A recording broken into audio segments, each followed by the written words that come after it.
அம்மா மதுரை மீனாட்சி, அருள்வாய் காஞ்சி காமாட்சி, அன்பாய் எனையே ஆதரித்து அல்லல் களைந்தே காப்பாற்று.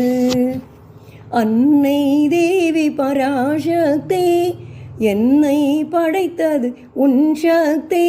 வாழ்வை தந்து வளம் தந்து வாழ்க்கை கடலின் கரையேற்று.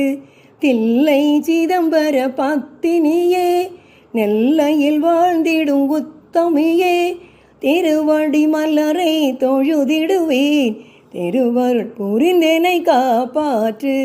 ஓங்கார பொருளும் நீதானே, உலகம் என்பது நீதானே, காணும் இயற்கை காட்சிகளும் காற்றும் மழையும் நீதானே. அம்மா தாயே உனை வேண்டே அழுதிடும் என்னை தாலாட்டி, அன்புடன் ஞான பாலோட்டி அகத்தின் இருளை போக்கிடுவாய். உள்ள கோயில் உன் கோயில், உயிரும் மூச்சும் உன் வடிவம், பேச்சும் செயலும் உன் செயலே, பெருகட்டும் உந்தன் பேரருளே. அம்மா தாயே மீனாட்சி.